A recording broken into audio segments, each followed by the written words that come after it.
What's up guys, welcome back to my YouTube channel, and in today's video I'll be discussing a matter that is going to happen on the 16th of November 2022. So to the ones who do not know what's going to happen on this specific day, Call of Duty Warzone 2.0 will be coming out. So what I'd like to discuss in this video is that the current like the state Warzone 1 will be in when Warzone 2 comes out, because is like obviously when Warzone 2 comes out, everyone in the Call of Duty community will be playing the game. So I'll be discussing on how the state of Warzone 1 will be after the game comes out. Yeah. So most of the Call of Duty community know that Call of Duty Modern Warfare 2 2022 came out on the 28th of October 2022, like 3 or 4 weeks ago. What's called? So the game will be integrated into Warzone 2.0, which means there are going to be new guns, new movement mechanics, new POIs, and even a new map. The map is called Al Mazrah, that is based like somewhere in the Middle East or something. I don't even know. I don't know where the map, the region of the map on where it's located in. So basically in every new game there are going to be new mechanics, new POIs, new weapons, new everything. That's basically a new game when it comes out. So in Modern Warfare 2, however, so there are two main mechanics that were in from Warzone 1 that are not in Warzone 2.0, that is going to come out on November 16. Those two mechanics are slide cancelling and bunny hopping. When streamers, YouTubers, and players has discovered this movement mechanic, it helped other players to win easy gunfights, to like have a simple advantage on movement and have the upper hand to win the gunfight. So basically that is basically slide cancelling. It's also slide cancelling it was also used for movement or anything like that, movement mechanics and everything like that, alongside bunny hopping. Bunny hopping will also help you win your gunfight from jumping from when you're in a gunfight, like when you are low you start to jump or anything like that. It can also help you to win like a gunfight. So on what I feel on Call of Duty, removing all of those movement mechanics, is that okay? You see in a real life scenario, a soldier like doesn't slide cancel or do any bunny hops, no movement mechanics or anything like that. So it basically doesn't even make sense on how a soldier would engage in a real life battle or anything like that. I'm not saying that Call of Duty should remove slide cancelling or bunny hopping, because that mechanic actually helped me to get my KD up, get some more kills in Rebirth Island, and basically made my whole YouTube career from posting loadout videos. I'm also like, I'm against Call of Duty removing those movement mechanics. So then to just plain like just running without no movement mechanics, because like when you approach one player in Warzone 2, for example, how will you know if they like a sweat or demon or anything like that? Like, because it's either they'll pre-fire or do anything like that. I don't really understand on how the gunfights will work on Warzone 2.0. But the best choice on how to win gunfights on Warzone 2.0 is just to pre-aim and know where the enemy is, and then that's kind of like a downside to removing those movement mechanics.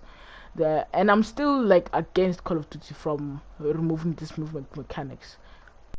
Okay, now we're done with Warzone 2 and Modern Warfare 2 from coming out, and then with all of those movement mechanics being removed from Warzone 1 and not being in Warzone 2.0.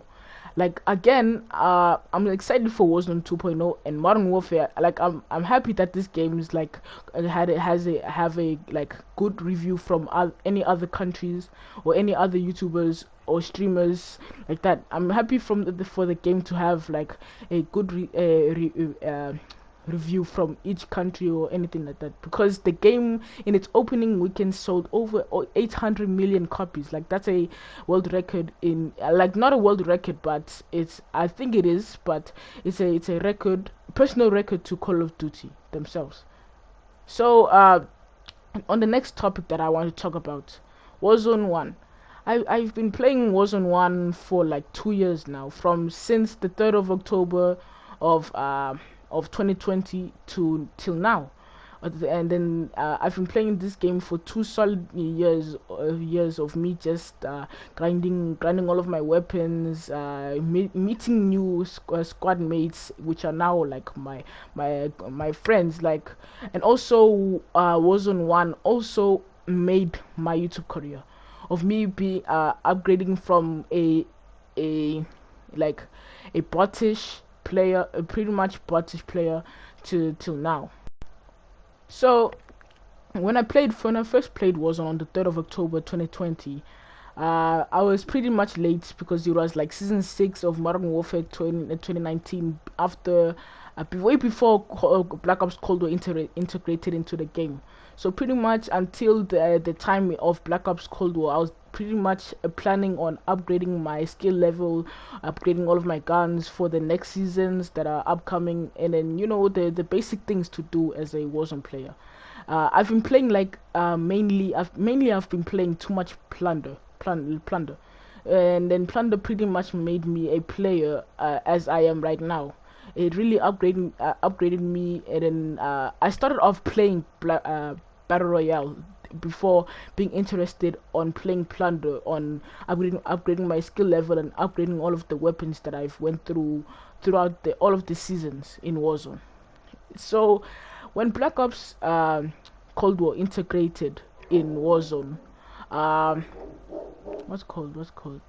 So it was like it was like a holiday for all of the or as like a holiday for all of the developers when the game came out. So basically, season 1 was what was one of the most broken seasons that we've ever experienced as Warzone players, because there was this meta, my all-time favorite meta that I got to play in Warzone was the DMR, the M16, the FFAR, the Diameti, the Mac-10 meta. Like those 5 guns were the most broken weapons in Warzone, and not to forget the cheaters that got hold of all of those broken weapons while they were in their prime, and then um all of the aimbots, all of the wall hacks, all of everything that locked on to their heads, and then 3 shots dead. Also, the DMR was like 3 shots dead. That gun was like was the most overpowered thing. The one of the best metas that I've ever experienced in Warzone. That's the one of the things that I will miss about this game. Also, the Mac-10, I would pair up the DMR with the Mac-10, and then I would mostly get like easy kills, like in Rebirth Island. I wasn't really much a Rebirth Island player. I was still playing plunder. I was still upgrading my skill level and all of those good stuff. I did the main things that you do as a Warzone player or anything. Like most players would have Modern Warfare 2019, but to the players who cannot afford it, I would stay in plunder. I upgrade my skill level, watch all of those videos, watch all of the meta shifts or anything. So basically, when the DMR and all of those guns were still broken, it was like one of the darkest hours of Warzone, because and yet I've enjoyed getting kills with those weapons, but getting killed by those weapons was pretty much annoying. After the DMR got nerfed was the FFAR. The FFAR was also one of the most overpowered weapons in the game, and then it was so overpowered, like it took like a long time. It took like a long time for it to finally get nerfed. Like I got gold on that weapon like I was pretty much unlocking all gold weapons to get diamond. Like I got diamond on my ARs and my SMGs right now, but the FFAR back then was like slaying, was the most overpowered gun in the game. And not to forget, also the nuke event, the best event that ever happened in Warzone's history.